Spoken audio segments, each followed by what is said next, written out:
Afadhali singekuzaa, afadhali ningekuacha maternity. Mamangu alikuja akanirushia pesa hapo. Akaniambia utoke uende. Sina mbele, sina nyuma, sina nifanye nini. Niliingia tu kwa nyumba nikalia.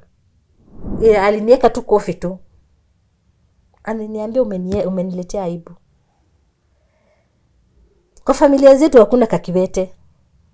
Kwetu kwa area marafiki zangu hawana. Na wewe ni msichana. Mtoto kama wewe unatoa wapi? Hiyo hapa ilibidi nilie. Nikauliza kwani kiwete mtu anazaaga akifanya aje? Ama nini si kufanya mwenye mtu anastahili kufanya? Akaniambia, si unajua msichana wetu Sophie amekufa? So utakuwa for 3 days, day and night, utakuwa unamwagilia maji. Ndio nipate nini? Food ya watoto. Nikafikiria nini hiyo nafanya? Kumwagilia maiti maji. Yenyewe nikasema ni sawa. Juu ni watoto wangu wenye nataka nisaidie.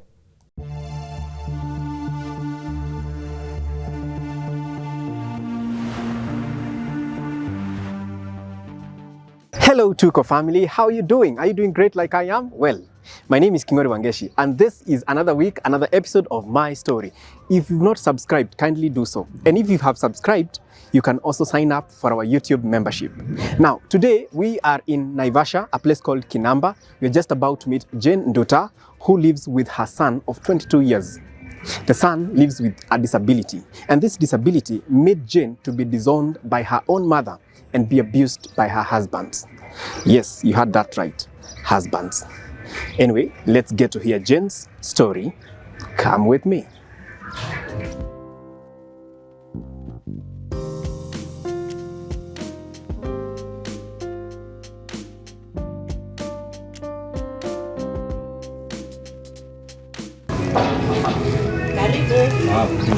Karibu sana. Sasa. Asante sana.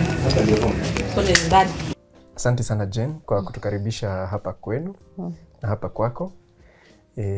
Lakini elezea mtazamaji jina lako, hapa ni wapi na huwa unafanya nini? Nasalimia watazamaji. Kwa majina naitwa Jane Nduta. Na niko pande wa Naivasha.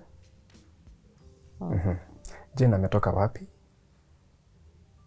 Jane amezaliwa upande wa Murang'a. Kulelewa na kusoma upande wa Maralal. So kutoka Maralal nimefika class 8. So sikuweza kuendelea na masomo ndio kukosa pesa. Mzazi alikuwa na uwezo. So uliendelea after mzazi amekosa pesa ya kupeleka tuseme secondary. Nini kiliendelea ama ulijipata wapi? Mzazi wangu aliamua ya niende course. Akanipeleka course upande wa Nanyuki ya training kushona nguo. Na sikuweza, nilisoma first year. Second year sikumaliza. Kwa nini? Na sababu yenye ilifanya nisimalize, nilitoka nyumbani wakati tulikuwa tunaenda kufungua shule 2 days before tufungue shule. Niende kwa shosho yangu.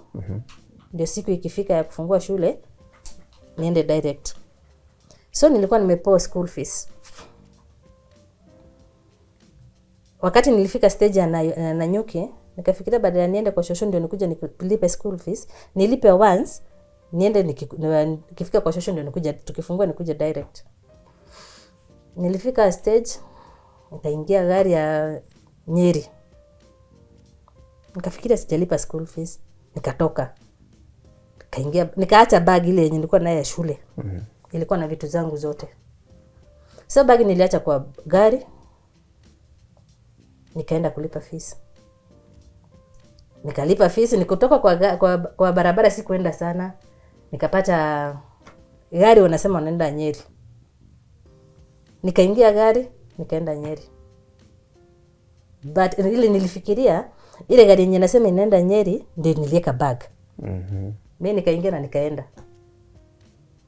Na nikarelax tu vizuri. Kufika Nyeri town kwa stage, nikamwambia conductor anitafutie bag, anitolee bag. Akaniuliza bag gani, uko na bag gani? Uliingia na bag gani ukiingia pale kwa nini? Penye tulikuchukulia uliingia na bag gani? Kweli nikakumbuka wakati niliingia hapo kwa gari sikuwa na bag. Nilichanganyikiwa. Kashindo sasa bag penye tu niliweka kwa gari hapo tu ndio iko. Sasa yani nilikosa namna, nikashindwa nitafanya aje. Kutafuta stage ya kwenda kwa shosho yangu nikakosa. Nikazunguka sikupata hiyo stage. Nikachoka. Nikafikiria niende kwa booth nipigie mama yangu simu nimwambie bag imepotea. Kwenda kwa booth nikajaribu kupiga simu haingii. Nikakaa hapo chini, nikauliza mama mwingine, hapa stage ya kwenda Muthinga iko wapi? Akaniambia na si ndio hii stage. Nikamwambia sikuwa nimeiona, pengine nimeipita. Sasa sikutaka kumuonyesha. Nilikuwa kuna shida yote ama nilikuwa nimezunguka. Nikamwambia asante. Kuingia kwa stage mpaka kwa shosho yangu. Nikamwambia bag ilipotea na sijui penye niliacha bag. Akaniambia kesho asubuhi twende stage tuulizie bag iko wapi. Kama hapo wamepata bag. Asubuhi yake tukaamkia na shosho yangu. Tukaenda stage na Nyeri. Tukatoka tukaambiwa sasa bag, wakapiga kwa ofisi na Nyuki. Wakaambiwa bag ilipatikana. Na kuna mwanaume mmoja amepeleka wapi? Polisi. So mama yangu shosho yangu akaambiwa na wazee na watu wa ofisi, jue bado ni mzee, wacha msichana aende. Shosho yangu akarudi, mimi nikaenda na Nyuki. Akaniambia wewe enda ukuje na usilale huko ukuje. Nikamwambia sawa, juu hata sijui ni wapi na Nyuki sijui. Mimi nikaenda. Kwenda kufika kwa stage nikaenda kwa ofisi. Nikaulizia kuna bag niliacha hapa jana. Sijui mwenye alichukua ama ilienda ama kama mliona. Akaniambia hapana, mwanaume alichukua hapa na ni conductor wa ofisi. So yeye ndiye alipeleka polisi. Mwanaume akaitwa, akasema yeye ndiye kweli ndiye alipeleka polisi na hata nipeleka polisi. Nikamwambia ni sawa tuende. Tulipofika polisi akauliza, akasema huyu ndio mwenye bag. Nikauliza bag yako iko na nini? Nikasema vitu zote za shule, kuna album, kuna nini. Kaniambia kweli wewe ndio mwenye bag. Nikapewa bag. Sasa kutoka polisi tukakuja pole pole na mimi singeharakisha juu sasa haujui. Sijui sasa nikasema tutakuja tu na pole tukafika stage. Nikamwambia hapana, mimi sasa mimi nateremka kwenda kwa shosho yangu. Akaniambia saa hizi ni late. Hakuna haja kwenda nyumbani saa hizi kwa shosho saa hizi na utafika late. Tufanye hivi tulale. Unaweza kumbuka kulikuwa saa kama ngapi? Ilikuwa kitu 5. Nyali niambia bado ni late. Kutoka na Nyuki mpaka Nyeri. Kaniambia nitafika late. Na sio kutoka Nyeri mpaka Muthinga. Akaniambia nitafika late. Na ukaona kweli itakuwa late. Na kweli nikaona ni late. Ambapo sikujua yani sikuwa na mawazo. Ni penye najua naweza enda any time. Na wenye najua si wenye naenda kukuta sio wageni. Sasa akili yangu akachota. Tukaenda sapa tukakula. Tulikula yenyewe, tulikula nyama. Sasa nikamwambia sasa kutoka hapa. Ananiambia kutoka hapa hizi ni nyumba zenye watu huwa na komboa kulala huko. Ananiambia tutalala huko, kesho asubuhi waamkie kwenda. Na tukalala. The following day sasa vile tuliamkia. Akaniambia ungeenda saa hizi nikutafutie fare. Na kwani mimi nilikuwa na fare. Lakini ameniambia atanipea fare. Twende kwangu. Tukienda kwangu nikutafutie fare, nitakuja kukuchukua uende na nini, nikuletee fare nyumbani.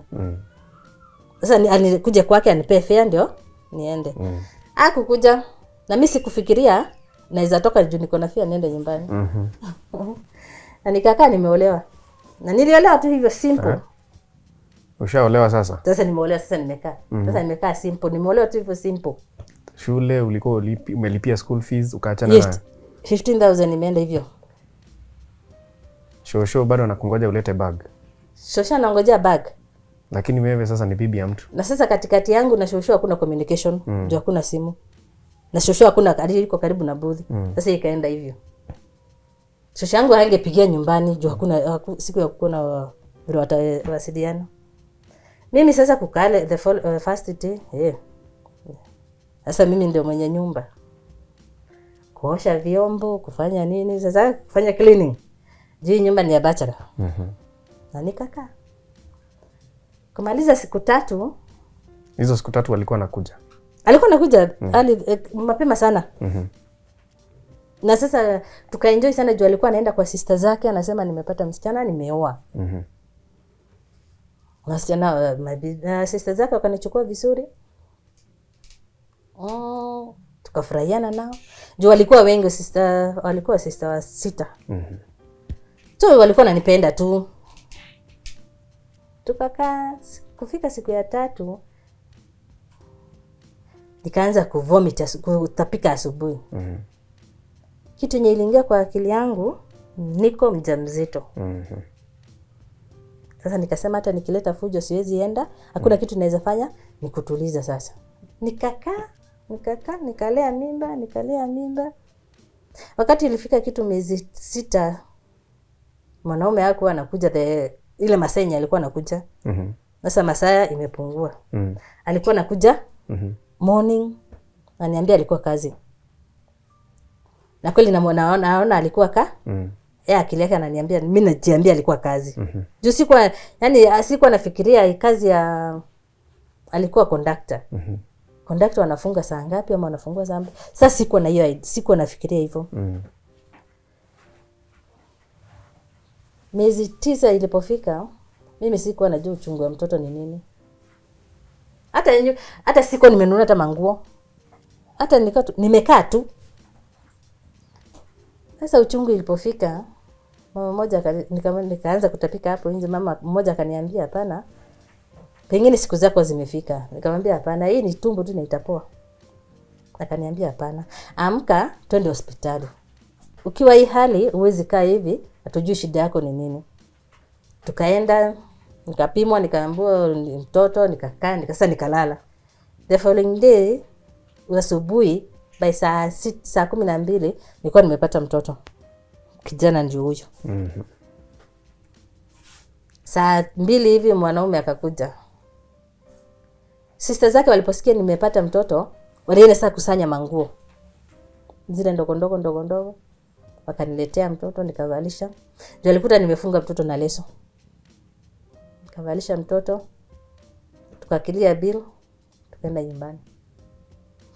Kwenda nyumbani, chakula hakuna. Nile mtu anatetemeka, mpaka kunyonyesha mtoto ni shida. Jua hauna kitu, hauna maziwa. Ile kitu maana alikuwa anasema, ananiambia nimetuma sister yangu atakuja kukupikia.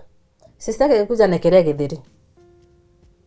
Sasa niambie nitakula saa ngapi, nitafanya nini nitakunywa uji saa ngapi ama nitafanya nini? Mtoto ndio huyu kulia, juu hana kitu ya kunyonya. Mimi nilivumilia tu. Mtoto alipofika miezi 3, nikaona hii mateso imezidi. Aliniachia pesa nikapotea. Nikaenda kwa shosho yangu. Kwa shosho yangu. Before niende kwa shosho yangu, nirudi nyuma kidogo. Before nitoroke niende kwa shosho yangu, ni ile mambo nilikuwa nasikia wanasema. Juu mwanaume alituma sister zake waambie angalia mtoto kama ako sawa. Nikashindwa wanamtuma kuangalia. Wao wenyewe wakikuja sister zake wakikuja, naona wanashika mtoto wanacheka. Najifanya nimetoka nje kidogo nisikie kama kuna kitu watasema. Wanasema huko. Kwanza walikuwa wanamuita kakiwete. Ni kakiwete. Nikiingia kwa nyumba wananyamaza. Walikuwa wamekuja kuchukua kuangalia mtoto ndio wajibu brother yao. Sasa brother yao vile alikuja na hasira. Asubuhi alitoka mzuri, jioni alikuja na hasira. Nikamwambia ni nini shida ni nini? Akaniambia hapana. Huyu mtoto unaona kama ni mtoto ukweli? Nikamuuliza mtoto ukweli anakaaga aje? Na si anapumua? Si yako mtoto si yako. Mtoto ukweli ni kusema aje? Hapana. Huyu mtoto hebu mlete. Akamshika. Kweli mtoto asimame. Akaniambia sasa unasema mtoto ni wa ukweli. Huyu mtoto asimami, ni mtoto wa aina gani huyo? Na huyu mtoto uone ni naye akarudia ile jina. Uone huyu mtoto ni kakiwete. Nikafikiria vile sister zake walisema na vile ameniambia kuna kitu ilikuwa inaendelea. Nikamwambia hapana, mtoto ataendelea tu, atakuwa tu mzuri. Ile aliniweka tu kofi tu. Ananiambia umeniletea aibu. Kwa familia zetu hakuna kakiwete. Kwetu kwa area marafiki zangu hawana. Na wewe ni msichana. Mtoto kama wewe unatoa wapi? Hiyo hapa ilibidi nilia. Nikauliza kwani kiwete mtu anazaaga akifanya aje? Ama nini si kufanya mwenye mtu anastahili kufanya? Na mtoto kuwa hiyo kitu iliniuma, hiyo kitu jina kakiwete. Sasa hiyo ndio wimbo the whole day, ile kila wakati wenye ako kwa nyumba ama tukipatana mpaka marafiki zake, hiyo ndio wimbo ulimzalia kakiwete. Hiyo niliishi na uchungu. Nikasema mtoto ni wangu. Hata vile yako mtoto ni wangu, ndio nitaenda na yeye, mimi mwenyewe ndio nitalea. Nikatoka kwake. Nikaenda kwa shosho yangu. Kwenda kwa shosho yangu tukakaa siku 2-3 hivi. Nikatoka pande brother yangu akakuja akaniambia, alinikujia huko. Akaniambia twende Nakuru. Nakuru kuna ni at least baada ya kukaa kwa shosho. Nikaenda kwa shosho, niko Nakuru.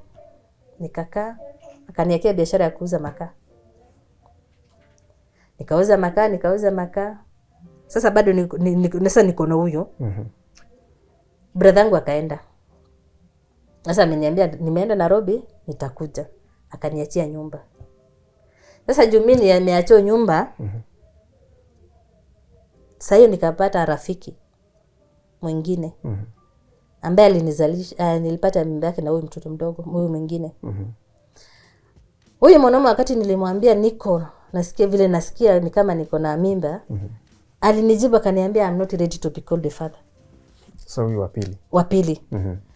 Nikasema sasa shida imelandi kwangu. Huyu hatembei. Hii ni mimba. Nimekataliwa. Mimi nitakufa sasa. Ile mimba nyingine, hiyo mimba nilijaribu kuabort.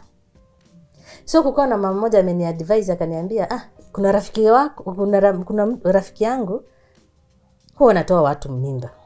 Nikamwambia si unipeleke, si uniconnect na yeye. Tukaenda tukaongea na huyo mama.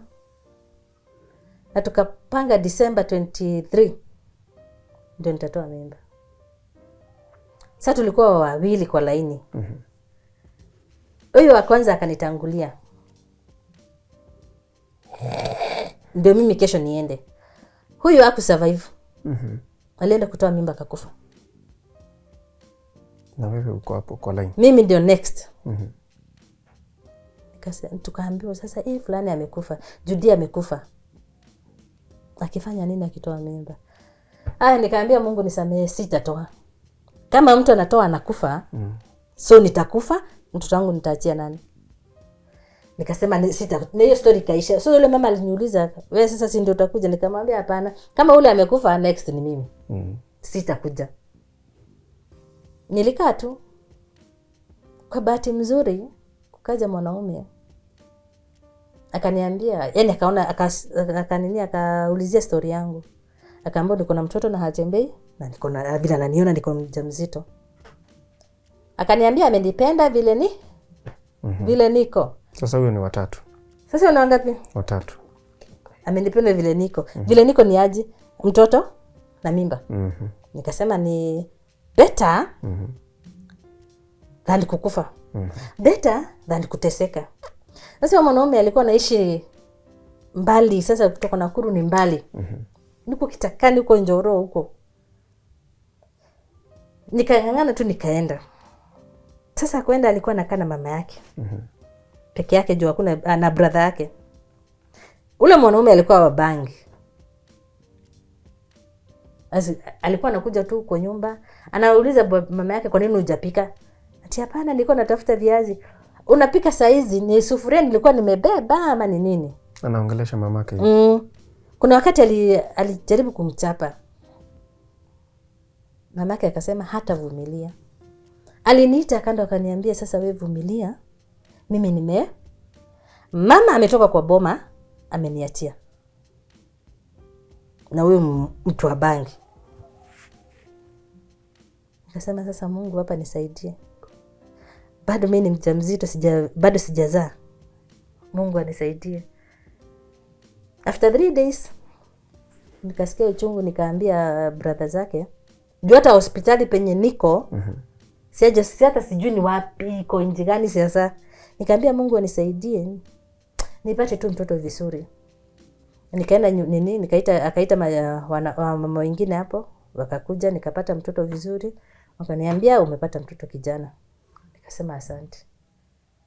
Manguo za huyu unajua ni newborn ndiye alikuwa anavaa. Kamkono kako hivi unakunja hivi mpaka upate kamkono penye kako. Juu sina manguo za mtoto. Nilisurvive. Ule mwanaume alikuwa wa bangi zile za ukweli. After 3 days kujifungua nile nakwambia kuja. Uniambia ni nini hiyo? Nile kuniambia kuja wacha hiyo kazi unafanya kuja. Mfanya mapenzi. Na ni ile unaona ni mtoto wa siku ngapi? 3. Na ulijifungua juzi. Siku 3. Ni ile ni uchungu.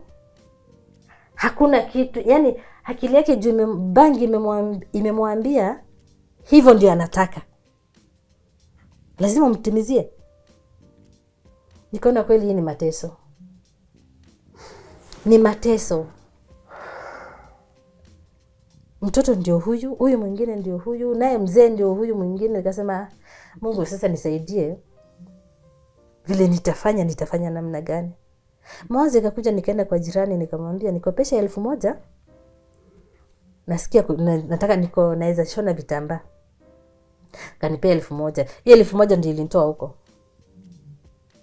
Nikaenda nikamwambia sasa utanipea msichana wako mmoja anisaidie kubeba mmoja.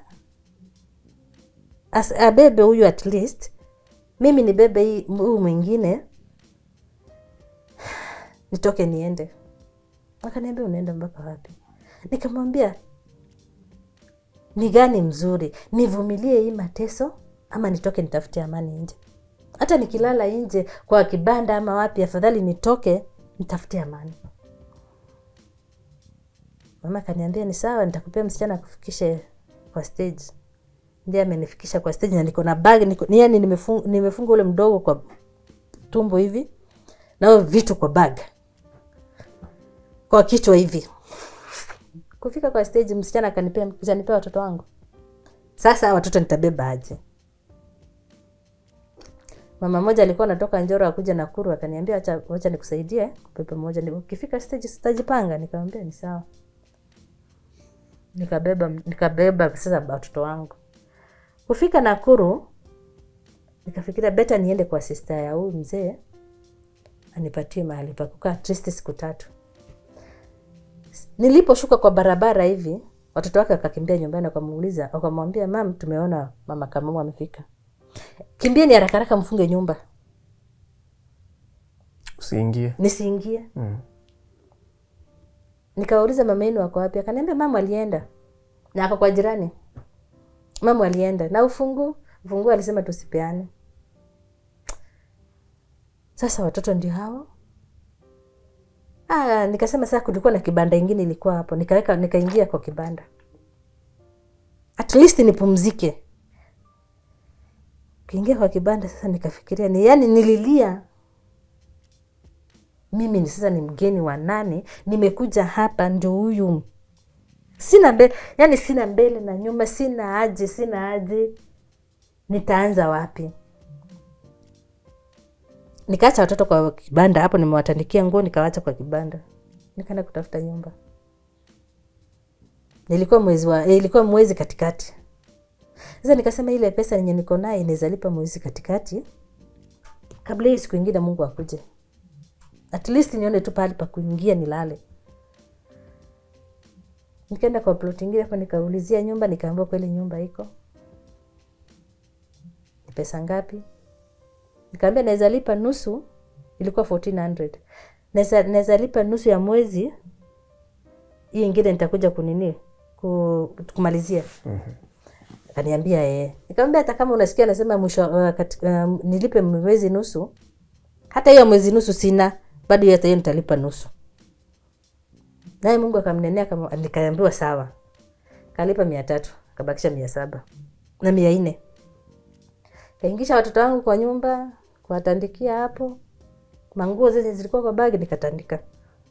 Nikamwambia at least tumepumzika, tuko kwa nyumba, tunaitwa tuko kwa nyumba. Hapo ndio nilifikiria nipigie mamangu simu. Akaniambia unaishi wapi? Nakuru. Nitatuma brother yako akuja angalia ile maisha unakaa. Nikamwambia ni sawa. After 2 days my brother akakuja. Kuna ile situation ninakaa, akaniambia hapana. Taita Taveta ni kuzuri. Kuliko huku, na huko maisha ni cheap. Huyo Taita Taveta na watoto wangu na bag mpaka Taita Taveta. Kufika Taita Taveta, brother wangu akaanza biashara ya kuuza ndizi. Akauza ndizi kutoka Taita Taveta mpaka Mombasa. Taveta mpaka Mombasa. Alifanya for 1 month. Next month nikifikiria soko ya Wednesday atakuja, hakukuja. Jirani yangu alikuwa Mkamba. Mama yake, msichana wake alikufa. Hiyo kitu mpaka wa leo huwa inaniuma. Msichana wake alikufa. Kweli mzazi ukiwa na watoto hakuna kitu huwezi fanya. Juu saizi nilienda msichana wake alikufa. Wakaona hawezi peleka mochari.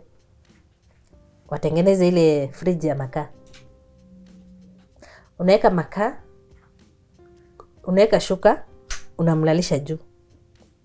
Kazi yake for 3 days ndio aenda azikwe, mtakuwa mnamwagilia maji ya chumvi. So mama yake yeye ndiye alikuwa ananipea chakula, na si ile chakula ni kunipea chakula mchele na strong tea nipea watoto. Aliniita akaniambia, mama yake Kamau, juu tumekuwa tunakusaidia, hata wewe tunataka utusaidie. Sio sikujua ile kitu naambiwa nifanye. Nikamwambia sawa, niko ready kufanya kitu yote. Akaniambia sawa, vile umekubali. Akaniambia si unajua msichana wetu Sophie amekufa. So utakuwa for 3 days, day and night, utakuwa unamwagilia maji. Ndio nipate nini? Food ya watoto. Nikafikiria nini hiyo nafanya? Kumwagilia maiti maji. Yenyewe nikasema ni sawa. Juu ni watoto wangu wenye nataka nisaidie. Mchana, asubuhi, saa 4, saa 7, yani kila wakati awe ako na maji, ako na unyevunyevu azikauke. Ndio kikauka ni mbaya. Ataanza kunuka. So kila wakati mpaka unasikia tu wananiita. Mama kama ulisahau. Naambia nakuja, naenda namwagilia maiti maji. Usiku mzima mimi nitakuwa nawasha moto pale. Wameenda kulala.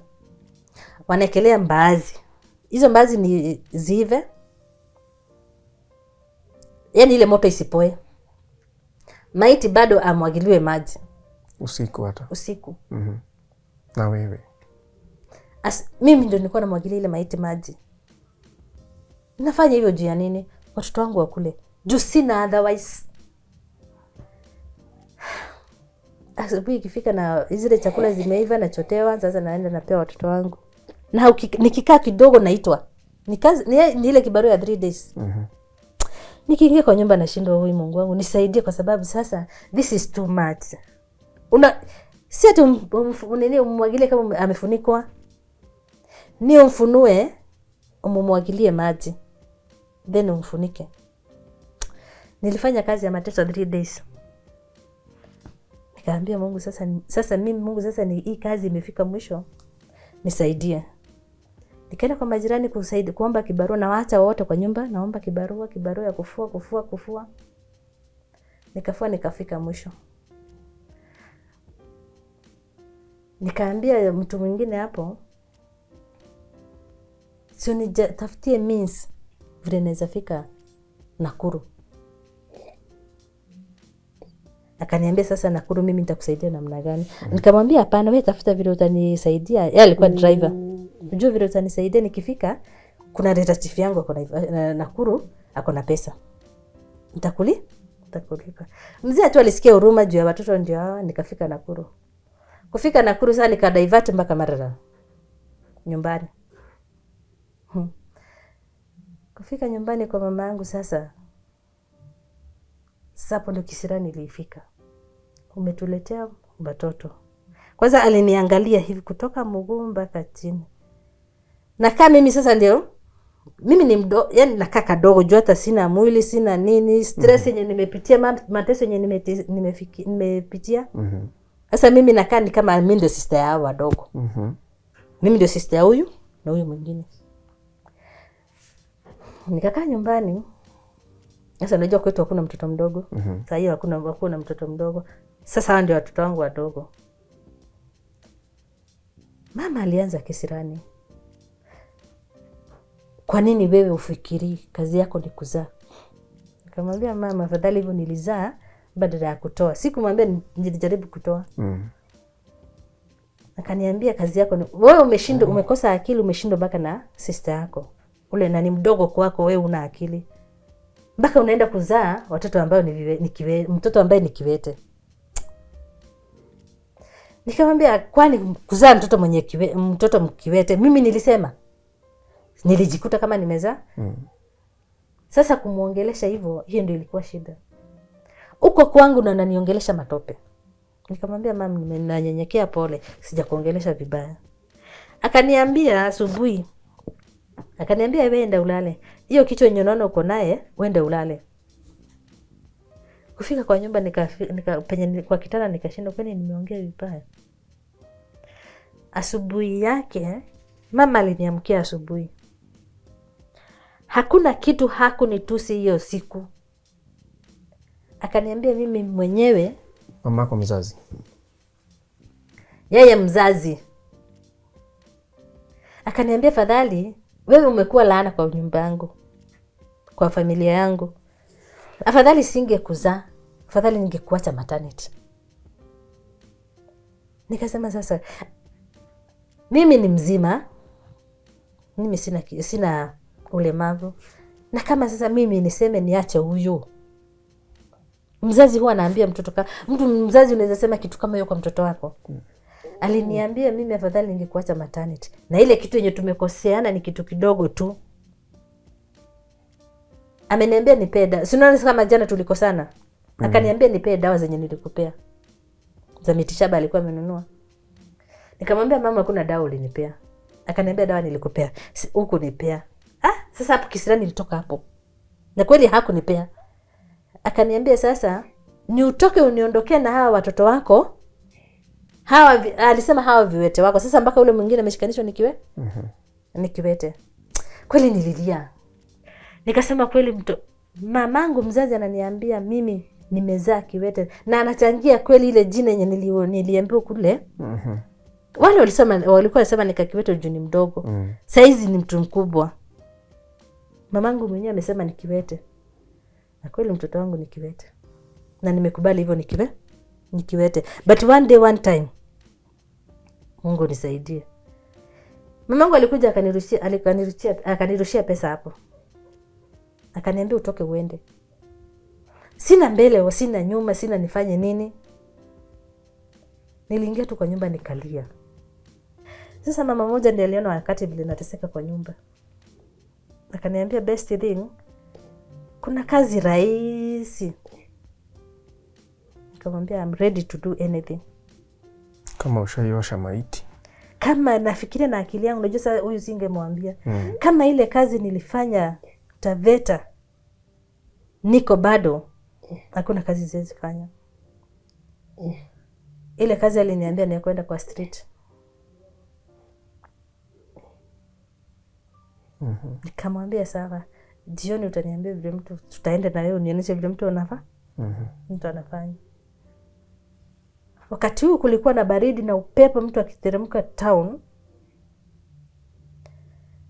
Na nilikuwa nateremka, tulikuwa tunateremka naye. Kufika pale na niambia sasa hapa, kuanzia hapa mpaka yani kutoka hapa kuteremka hivi sasa ni uanze kuchokoza wanaume. Namwambia sasa mtu anaanzaga kusema aje ama mtu anafanyaga aje. Kaniambia hapana, utajifundisha kulingana na shida yenye uko nayo. Utajifundisha. Na kwa mimi nikienda kujaribu kuambia sasa nashindwa, nitaenda kumwambia nampenda, namtaka, nafanya nini? Nitaanza kumwambia nafanya nini? Sasa huyo mimi ananipita. Ule mama anakuja kama amekasirika, na niambia nilikuambia mtu ufanye hivi, sema hivi na ufanye sema hivi. Sasa kabla mimi niseme, mwanaume anasema. Sasa ni ile unaongojea aseme. Naambia niko hapa uko na nyumba, uko wapi? Uko pale fulani, twende pale fulani. Ule mtu jua anakulipa. Nile madharau. Nile unavumilia ukisema Mungu linitoa pale kwa kuosha maiti. Ndio hii na nimekujia tena hii. Nile badata nile kulia unasema sasa hii kazi ni ya lini? Na huyo mtu mwenye anakufanyia hivyo anakupea ngapi? 200. 200 unaweza kusema watoto wangu. Sasa hata hujatoka hapo unaanza kusema ndio amenipea 200 ni unga, 200 ni mateso yenye nilipata kwa hiyo nini, kwa hiyo street. Wengi walikuwa wananichapa. Junino jua anasema mimi ni kichongumu. Sitaki kucooperate. Na how nitacooperate namna gani? Ule mama unajua mwenye alinipeleka, lazima ukipata kitu unamkanja kitu. Hivyo ilikuwa ukipata 200 ni 50 bob yake. Sasa mimi kuna wakati nilisema kwani yeye anajua ni pesa ngapi nimepewa? Hajui ni pesa ngapi nimepewa. Hiyo nitakaa naye. But nilipitia machungu ile, unashindwa mimi mwenyewe sasa hii mwili yangu najisacrifice juu ya watoto wangu. Na bado machungu inakuja kusema, bado niko na machungu kwa akili, mtoto wangu ni kiwete. Nimefukuzwa nyumbani juu ya mtoto kiwete. Majirani wenyewe hawataki kunisaidia juu ya kiwete. Mungu wangu mimi ni nani? Badala hata ukae tu yani uko kwa street, lakini ni machungu yenye imekupeleka kwa street. Nilikuwa nalia the whole night. Juu kuna mimi mwenye alikuwa sijui alikuwa wananiogopa. Kuna mzee alikuja akaniambia, habari ya msichana? Nikamwambia mzuri. Kwani umeachwa peke yako, umekosa soko? Akaniambia mimi sitaki mtu leo, acha nikupee pesa uende nyumbani. Unaweza enda nyumbani nikikupea pesa? Nikamwambia akanipea 1000. Sikusimama hapo. Nikasema sasa huyu ndio malaika Mungu huwa Okay. Anatuma. Nimepewa 1,000 haja kutumia. Na sijaenda pale popote. Wacha niende nyumbani. Kaenda nyumbani.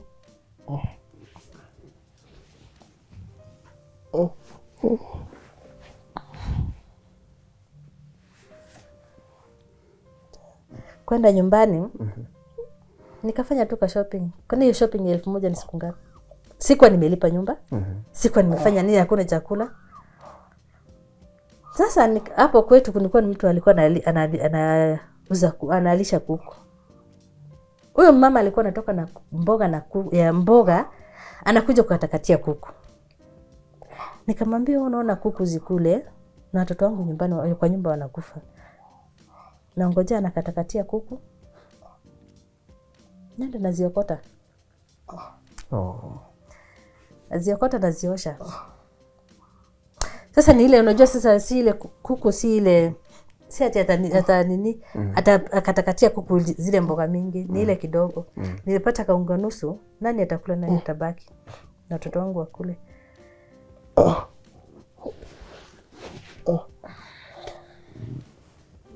Nakaa chini. Naona watoto wakikula. Nataka alale. Nimechoka. Kama amechoka ndio anasema. Kama muzika hapo. Nikikaa naona watoto wangu wanakula zile mboga na zile mboga nimeokota.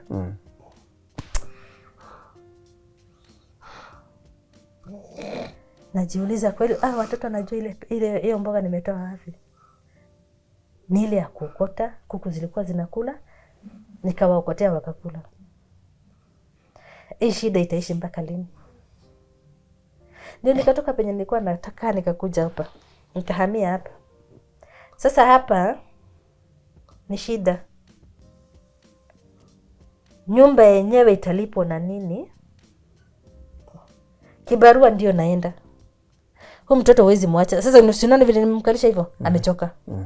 Huwezi muweka chini akae, huwezi muweka wapi akae, ndio huyo. Nimekuwa na hard time. Mimi niko na hard time. Na unasema huwezi enda nyumbani, ulifukuzwa. Siwezi enda nyumbani. Siwezi enda nyumbani. Mimi niko na hard time. Kabisa.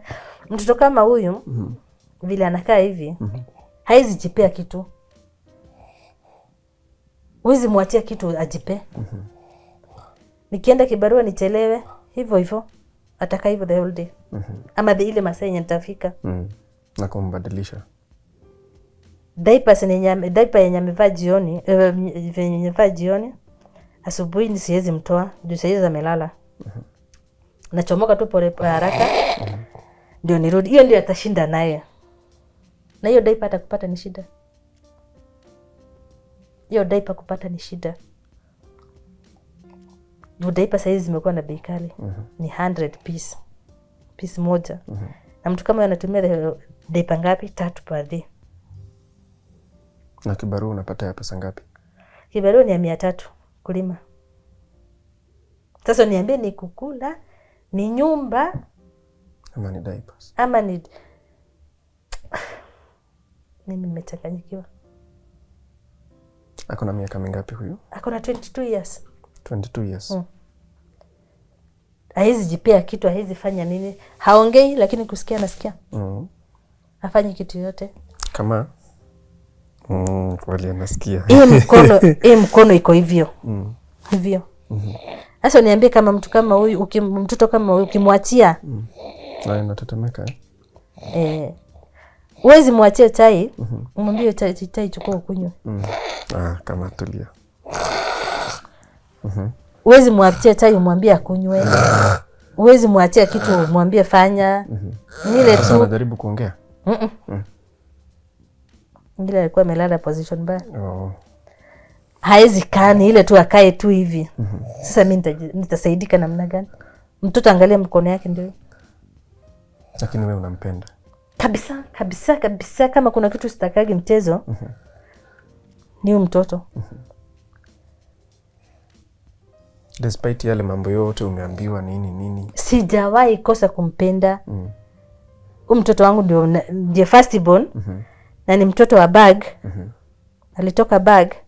ndio siwezi kosa kumpenda. I love, nampenda kabisa kabisa, mtoto wangu nampenda. Hata yeye anasikia, umesema anasikia? Anasikia kila kitu. Hata yeye mwenyewe anajua. Hata yeye mwenyewe anajua vile nampenda. Na kuna kitu asikiaga, hata mawaidha namuulizaga tu, nifanye hivi ama nifanye hivi. Na nimeenda weka na kaa hapa kwa nyumba. Na atakaa tu. Namwambia sasa, juu nimekaa hapa, mimi mwenyewe naweza jifanyia kazi. At least unajua kama ningeweza pata mahali naweza kaa tu bila kuzunguka, tunakaa naye tunashinda naye. Naona hapo ni afadhali. Sasa mtoto ni kuacha kwa nyumba, haezi amka, haezi jipea kitu, haezi fanya nini, ndio huyo ako hapa. Na ukiwa kazini huwezi tulia? Siwezi, juu nashindwa ama kwanza kuna wakati juzi alikuwa mgonjwa. Hata mimi nikakonjeka. Pressure ikapanda. Mtoto atakiwa hapa, ukiwa na huko ndani unamsikia. Alikuwa anafungana kabisa. Huwezi enda hata hiyo kibarua. Huwezi enda singeenda kwa majirani kuomba. Niliteseka for 1 week.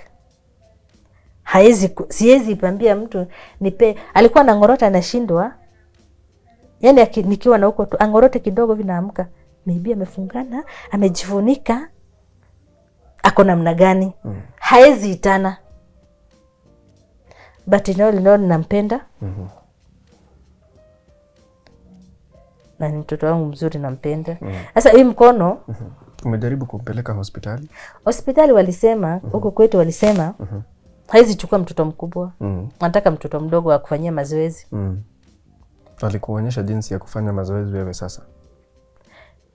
Unajua sasa kule naweza fanya mazoezi hapa, lakini kuna zile vitu ambavyo unatumika, kuna mashini zinatumika sijui kuamsha nerves.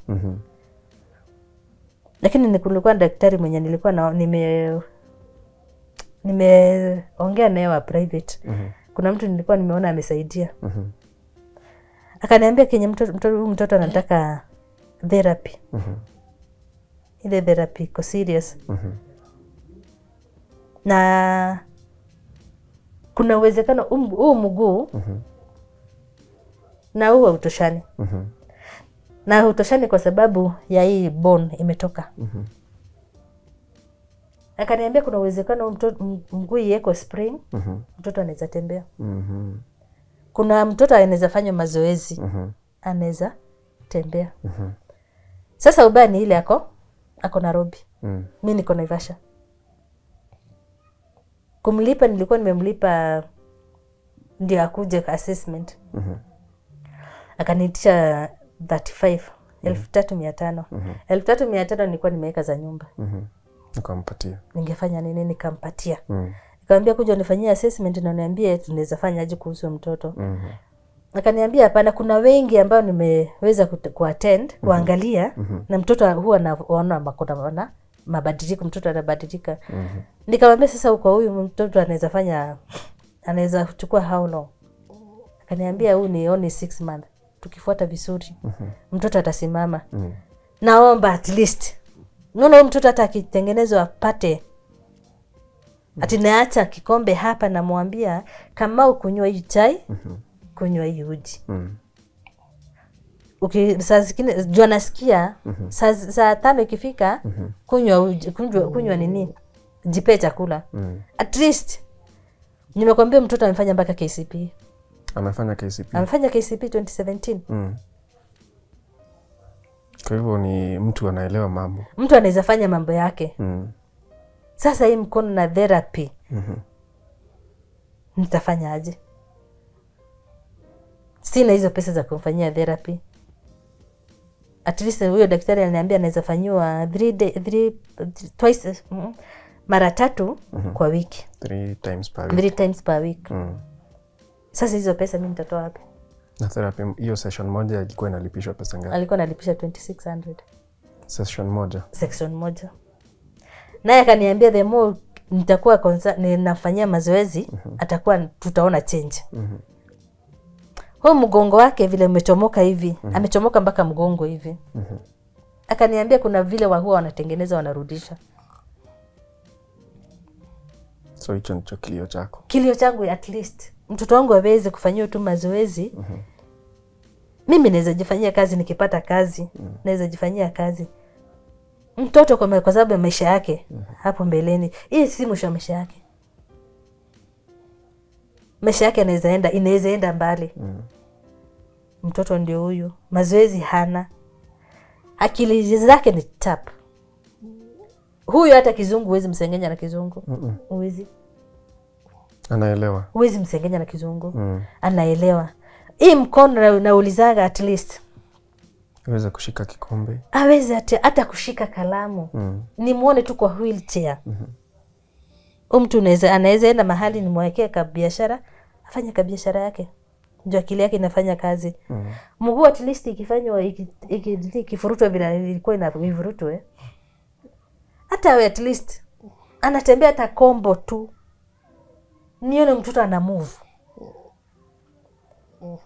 Inaweza kuwa afadhali. Sasa mtoto ndio huyu. Mimi siwezi enda mahali. Nichomoke kidogo niende kibarua zangu, nirudi, siwezi kuwa na amani. Sasa usaidizi yangu mimi nitafanyaje? Wakenya wamesikia. Na najua kuna pia madaktari ambao wanatazama. Mtu akitaka kukufikia, atakufikia kwa namba gani?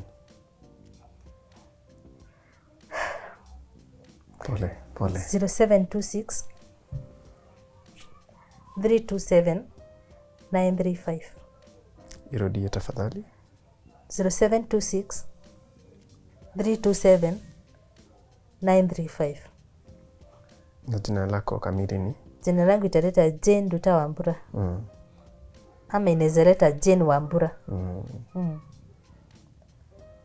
Na maso yake ni ngumu. Mtoto tu mazoezi tu.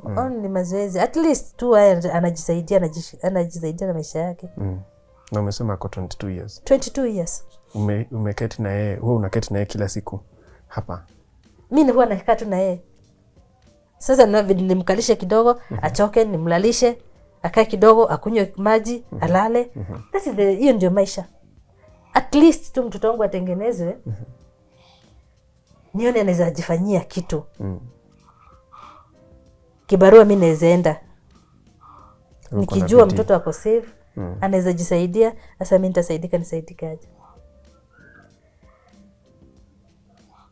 Pole. Naomba usaidizi, mtu anisaidie. Kama mtu anaweza nisaidia tu vile naweza pata daktari. Ama vile naweza pata means ya kupeleka mtoto wangu hospitali. Naomba mnisaidie. Hii maisha ni ngumu. Umepitia? Nimepitia. But ukiona uko umesimama hivyo, you are strong and everything will be alright. Kila kitu itakuwa sawa. Ni ngumu kwa sababu kama diapers moja ni 100 shillings. Na ni moja tu hivi. Anatumia 3 kwa siku. Ni shida kupata pesa ya diapers. Saizi rent. Kingoro acha nikwambie rent. Mimi imenikalia. Hapa rent ya hapa ni pesa ngapi? 3,000 per month.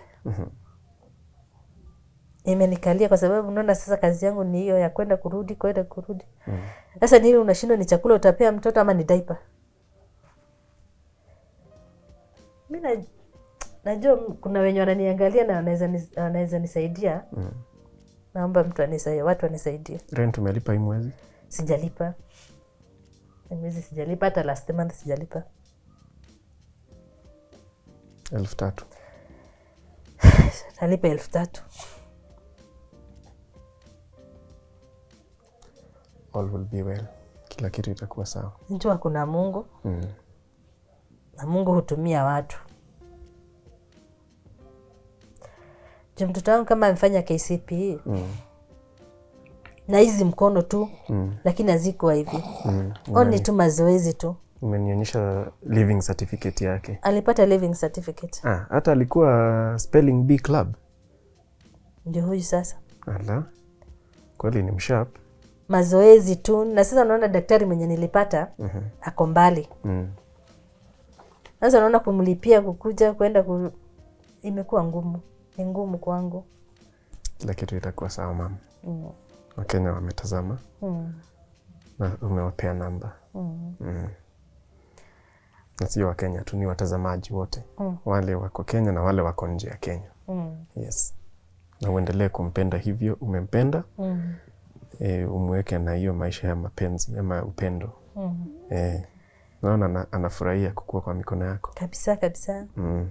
Despite maneno umeambiwa, hiyo usikubali ingie kwa kati yako na yeye. Na najua haiwezi kwa sababu umevumilia. Nimevumilia, nimesikia mengi. Sasa tufungue chapter mpya ya kumtibu. Mimi najua Mungu yuko. Na Mungu atatenda mema. Kabisa. Asante. Come on.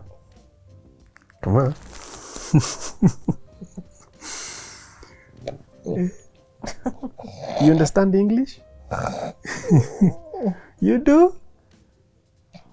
Oh, good boy. I'm a good man. Good man. Mwambie ni good man.